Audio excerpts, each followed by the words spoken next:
Hello student, I am Durgesh Kumar.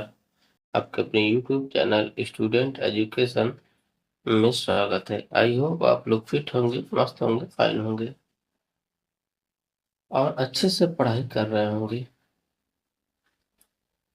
Class को delay होने के कारण मेरे पास बोर्ड नहीं है, मैं घर पे नहीं हूँ, जिसके कारण क्लासेस नहीं हो पाई हैं।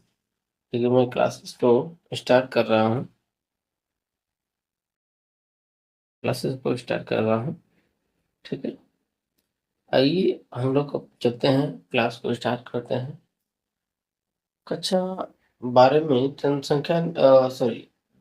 स्वास्थ्य के अंतर्गत कक्षा 12 में जनरल स्वास्थ्य चैप्टर के अंतर्गत हमने आपको जनसंख्या के बारे में बताया था, जनसंख्या विस्फोट के बारे में बताया था, जनसंख्या बढ़ने के कारण को बताया था। आज हम लोग डिस्कस करेंगे कि जनसंख्या को कैसे कंट्रोल किया जाए, जनसंख्या को कैसे नियंत्रित किया जाए। ठीक है, जनसंख्या को कैसे नियंत्रित किया जाए। तो हेडिंग हम लोग बनाएंगे क्या, जनसंख्या नियंत्रण। क्या बनाएंगे, जनसंख्या नियंत्रण।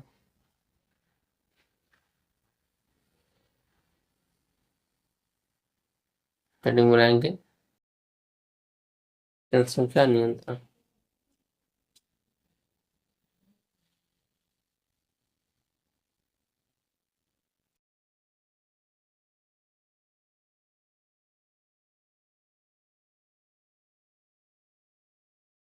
जनसंख्या नियंत्रण, ठीक है। हेडिंग बनाएंगे हम लोग क्या है, जनसंख्या नियंत्रण। अच्छा, जनसंख्या नियंत्रण यानी कि जनसंख्या को नियंत्रित करने के लिए हमें क्या क्या करना चाहिए। हमें सबसे पहला क्या कदम उठाना चाहिए, हमें सबसे पहला कदम ये उठाना चाहिए कि लोगों तक क्या पहुंचे, शिक्षा पहुंचे। क्या पहुंचे, शिक्षा। यानी कि शिक्षा का स्तर है और विस्तार रूप से एक एक लोग तक पहुंचना चाहिए। तो पहला ध्यान रखिएगा, पहला पॉइंट आप लिख सकते हैं, शिक्षा का विस्तार विस्तार करना। ठीक है, शिक्षा का विस्तार करना, जिसके माध्यम से लोगों तक जब जन शिक्षा पहुंचेगी तो वो लोग जनसंख्या के बारे में, जनसंख्या के लाभ और हानि के बारे में जान सकते हैं और जितना हो सकता है वह जनसंख्या को नियंत्रित करने के लिए कार्य कर सकते हैं। दूसरी चीज अगर हम लोग बात करते हैं तो दूसरी चीज में ध्यान रखिएगा, बच्चों की संख्या को नियंत्रित करना। बच्चों की संख्या को नियंत्रित करना।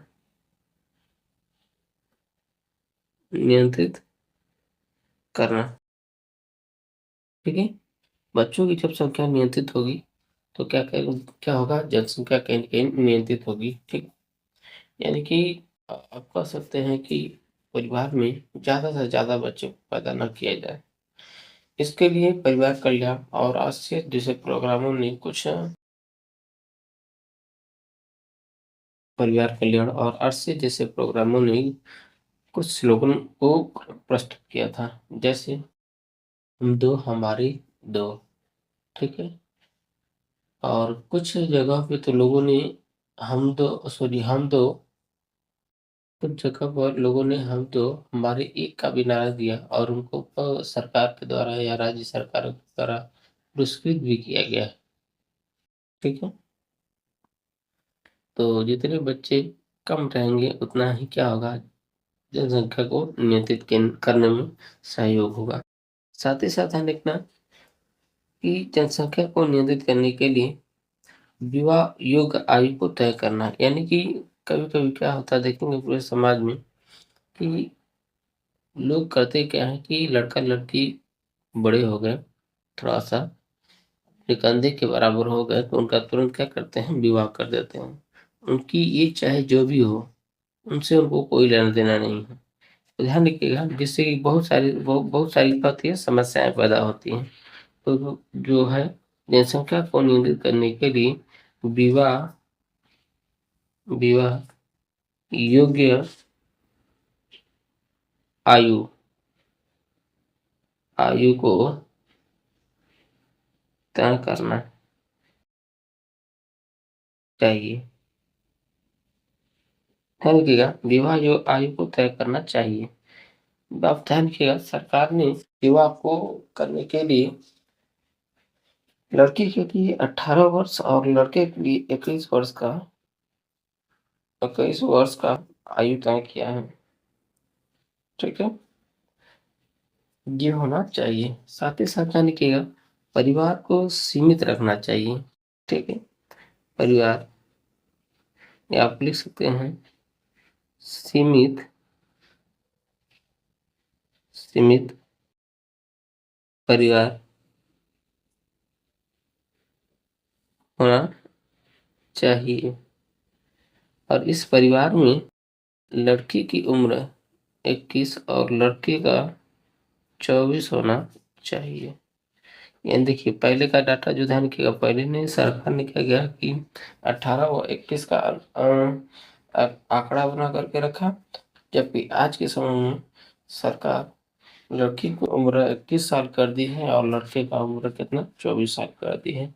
ठीक है, जिससे कि इसमें फायदा होगा क्या कि लड़की की और लड़के की विवाह योग्य करने की जो आयु है, इसमें मानसिक रूप से, शारीरिक रूप से, सामाजिक रूप से व व्यवहारिक रूप से वह हर तरीके से वह परिपक्व हो जाएगी। तो जिससे कहीं न कहीं वो जनसंख्या नियंत्रण में अपना बहुमूल्य योगदान दे सकती है। इसके साथ साथ ध्यान रखिएगा, परिवार कल्याण, परिवार कल्याण, परिवार कल्याण योजना, योजना की जानकारी, जानकारी होना चाहिए।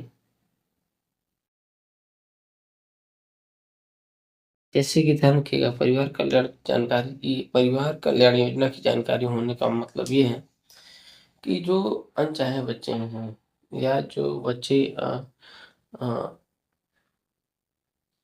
ऐसे आ जा रहे हैं, परिवार कल्याण योजना की जानकारी होने का रीजन ये है, परिवार कल्याण योजना की परिवार कल्याण योजना की जानकारी होना बहुत जरूरी है, जिसमें एमनियो सिंथेटिक टेस्ट जो है, सोनोग्राफी है या अन्य प्रकार के जो टेस्ट हैं, इसके माध्यम से जो बच्चे नहीं चाहते हैं हम लोग, वो उसको कहीं न कहीं खत्म कर सकते हैं। ठीक है, और साथ ही साथ एक पॉइंट और याद रखिएगा, रोजगार के साधन, रोजगार के साधन, रोजगार के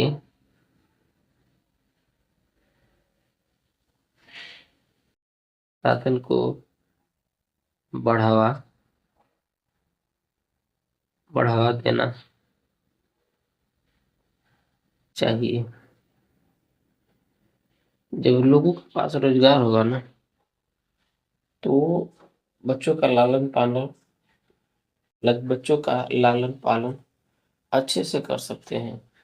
ठीक है, तो इन सभी बातों को ध्यान में रख करके ही हम जनसंख्या को क्या कर सकते हैं, नियंत्रित कर सकते हैं। ठीक है, बात समझ में आ रही है? इन सभी बिंदुओं को आप नोट कर लीजिए, क्योंकि ये परीक्षा की दृष्टि से बहुत ही महत्वपूर्ण है। अब हम लोग अगली हेडिंग बनाएंगे क्या? ये तो हो गई, ध्यान रखिएगा, जनसंख्या को नियंत्रित करने के कौन कौन से उपाय हैं। लेकिन अब हम लोग हेडिंग बनाएंगे कि जो उपाय मिला है, किस बिंदु पर हम लोग काम करेंगे तो जनसंख्या को कहीं न कहीं नियंत्रित कर सकते हैं। लेकिन उससे पहले हम ये चाहते हैं कि बच्चे ही पैदा ना हो। बच्चा बच्चा का नियंत्रण या कर सकते हैं, जन्म को नियंत्रित कैसे करें। ठीक है, तो अगली हेडिंग आप डाल दीजिएगा, अगली हेडिंग जन्म नियंत्रण, जन्म नियंत्रण, जन्म नियंत्रण, इसको लिख सकते हैं आप हेडिंग डाल के, बर्थ कंट्रोल, बर्थ कंट्रोल। ठीक है, ध्यान रखिएगा, जन्म नियंत्रण जो है, ये RCH के द्वारा, किसके द्वारा? RCH, इसको लिख सकते हैं आप रिप्रोडक्टिव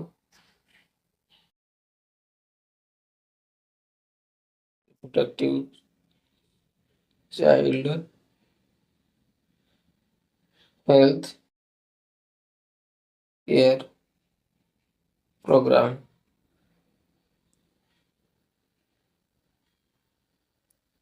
ठीक है।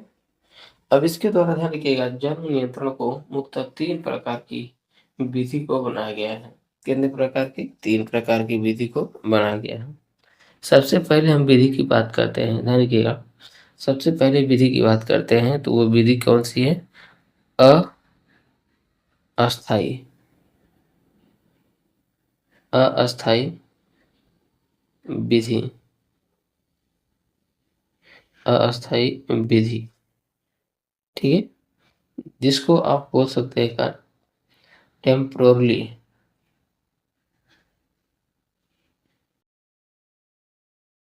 Temporary method.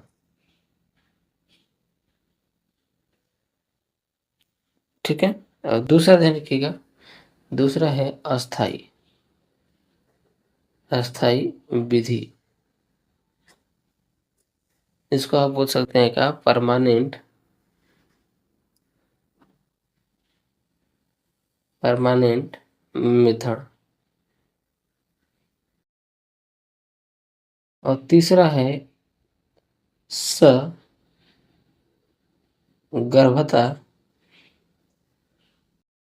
का चिकित्सक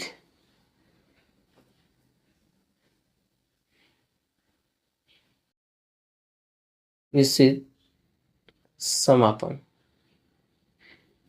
या गर्भपात, गर्भपात।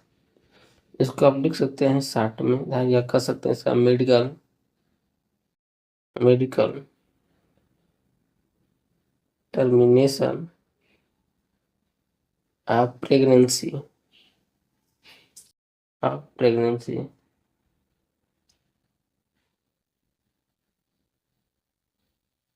प्रेगनेंसी और एबॉर्शन के लिए आप लिख सकते हैं, गर्भपात के लिए आप लिख सकते हैं एबॉर्शन।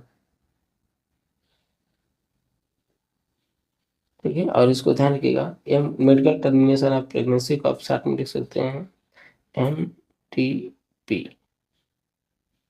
ठीक है। तो जन्म नियंत्रण को हेडिंग बना करके, जन्म नियंत्रण को हेडिंग बना करके उसके नीचे लिखिएगा, RCH के द्वारा 3 प्रकार की विधियों का निर्माण किया गया है। सबसे पहले कौन सी है? अस्थायी विधि, अस्थायी विधि। और तीसरा है सगर्भता का चिकित्सीय समापन या गर्भपात। ठीक है। चलिए आज सबसे पहली हेडिंग को पढ़ते हैं। इसका नाम क्या है? अस्थायी विधि। सबसे पहले हेडिंग डालते क्या है? अस्थायी विधि। कौन सी विधि? अस्थायी विधि।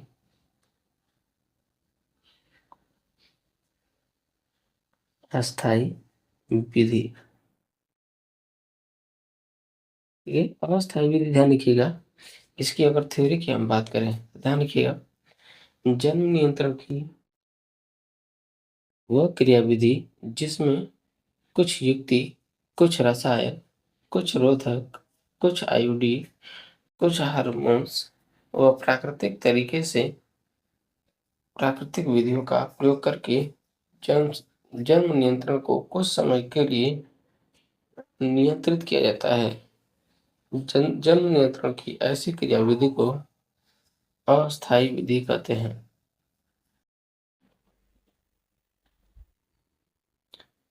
तो हम लोग बात कर रहे थे किसमें? अस्थायी विधि की बात कर, सॉरी, अस्थायी विधि की बात कर रहे थे। अस्थायी विधि की बात हम कर रहे थे। अस्थायी विधि की थ्योरी की अगर बात करते हैं तो आप लिख सकते हैं, जन्म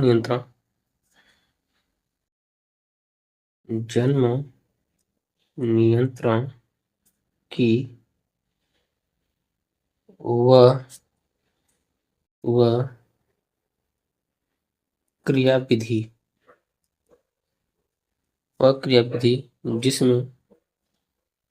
जिसमें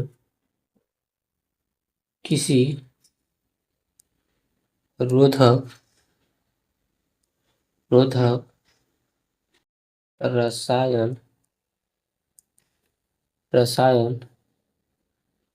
आईयूडी हार्मोन व प्राकृतिक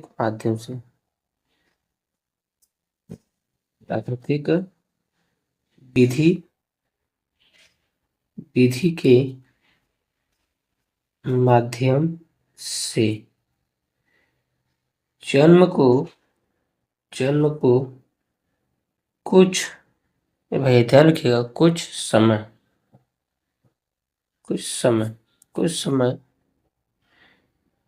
के लिए रोका जा सकता है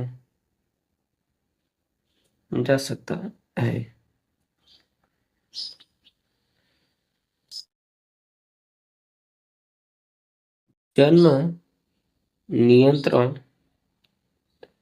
की ऐसी क्रियाविधि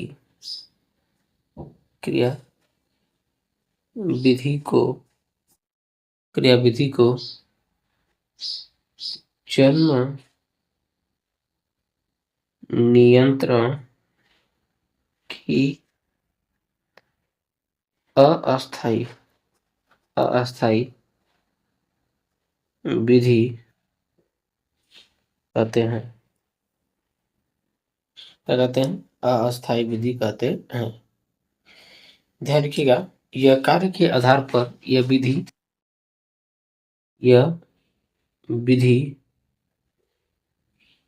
कार्य के आधार पर निम्नलिखित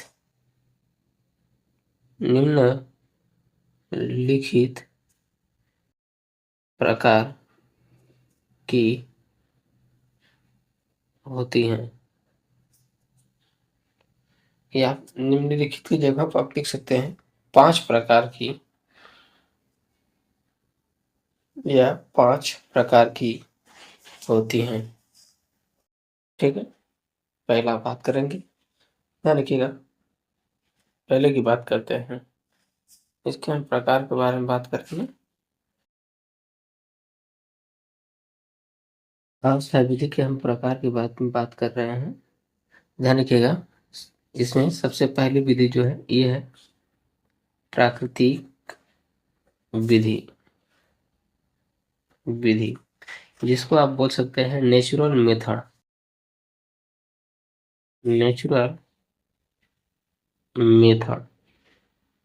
सेकेंड नंबर पर आता है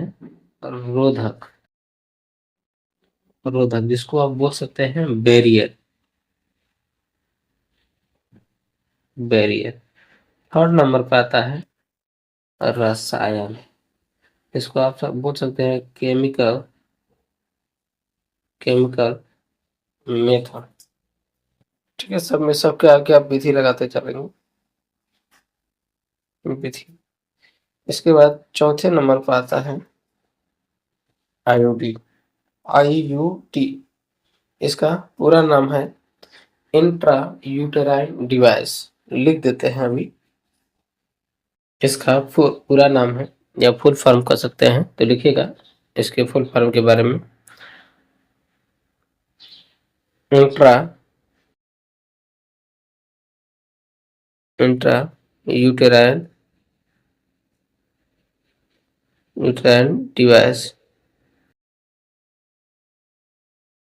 डिवाइस।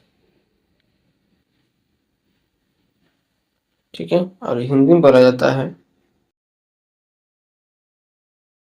अंतर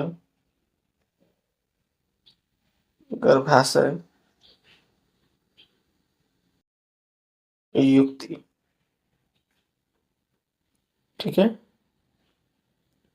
ये तब बात समझ में आई। तो अस्थायी विधि के कितने प्रकार हैं?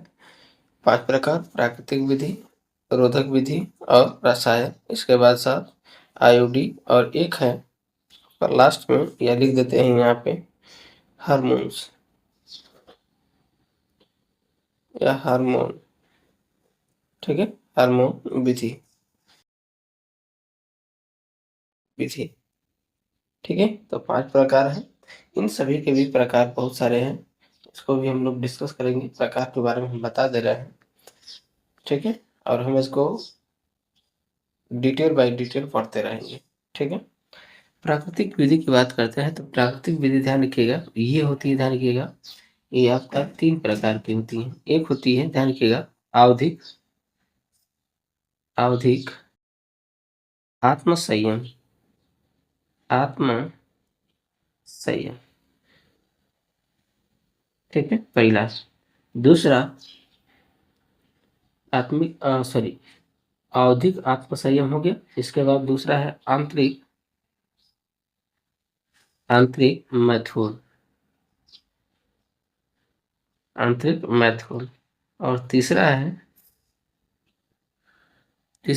दिख नहीं रहा है, तीसरा इधर लिख दे। तीसरा है स्तनपान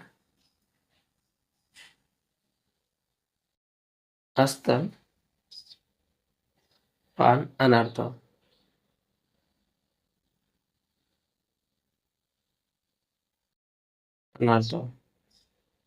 स्तनपान अनर्थक। ठीक है, कितनी विधि है? 3 विधि। कौन कौन? आवधिक आत्मसंयम, आंतरिक मैथुन, स्तनपान अनर्थक। ठीक है, 3 विधि हो गए। बैरियर की अगर बात करते हैं, रोधक की बात करते हैं, तो इसके भी कई सारी विधियां हैं। ठीक है, इसको हम अगले पेज पे दर्शाते हैं। ठीक है, रोधक की बात कर रहे थे, किसकी बात कर रहे थे?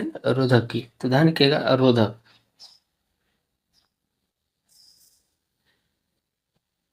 रोधक विधि की बात कर रहे थे। ध्यान रखिएगा, रोधक के भी कई प्रकार हैं, ध्यान रखना। सबसे पहला है आपका निरोध। इसके बाद है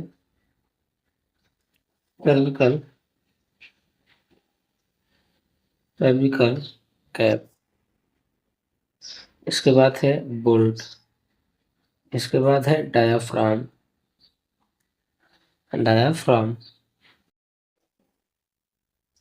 ठीक है, इतने प्रकार हैं। रसायन की बात करते हैं, रसायन